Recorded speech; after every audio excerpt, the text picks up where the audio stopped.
here at SCU Online, we aren't interested in stuffing students' heads full of knowledge. What we are interested in doing is giving them real-world skills that they can take and apply instantly.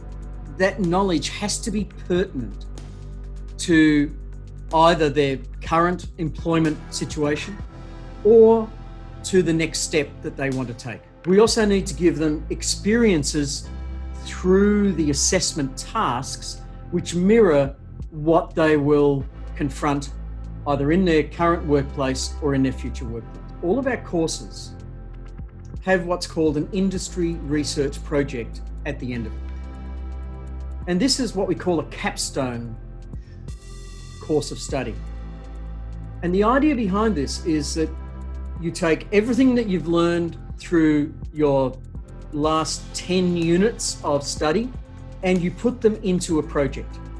And because it's an industry research project, it's not some esoteric piece of research, that allows them to take all that they've learned and to put it into practice in a very practical setting. As a learning designers, we are aware that in a student's perspective and also the academic assessment is one of the most important elements of learning. Some assessments are collaborative, some assessments are individual. We try to design assessments that are meaningful and they're relevant to students and their future. Broadly speaking, they're categorized into two types of assessment that are formative assessment, which is between this very feedback-focused learning, and it happens during the 6-week journey.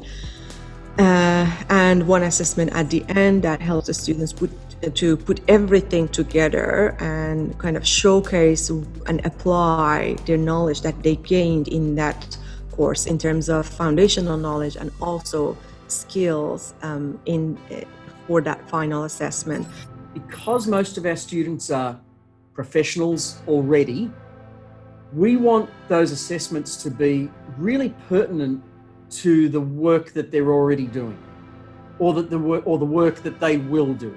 We'd be looking specifically at how a student might think about their professional context, and if they had to make a change in that professional context, how they would actually go about it.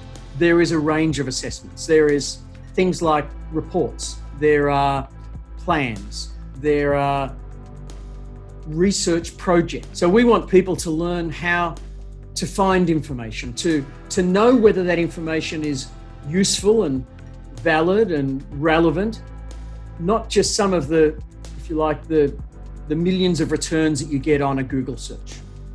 We also have another type of assessment called a reflective essay. Now, the idea behind a reflective essay is to encourage students to think about how they interact with their professional life. And so we ask them to consider what they've been doing. We ask them to think about what they've been doing in light of the theory that they've been studying, the concepts that they've been reading about, and then to think about how that might change their future behavior so that they are more effective as professionals. So when a student turns in an assignment or an assessment task, inevitably there are mistakes, there are areas where they could improve. So rather than just saying, hey student, you made a mess of this, you better do better next time, we take a different approach. And we actually guide the student through how they could improve that area of their assessment. The approaches that a lot of our facilitators and markers take is to say, if you would like to move from a pass, which is 50 to 65, to say a credit, which is 65 to 75, you could consider using dot points to make this paragraph clearer. Or you could consider, instead of using only 3 references here, use 5 references. So what we're doing is we're giving the student tools and guidance to allow them to improve their writing, improve their academic performance, if you like, so that they can achieve at a higher level when they submit their next assessment.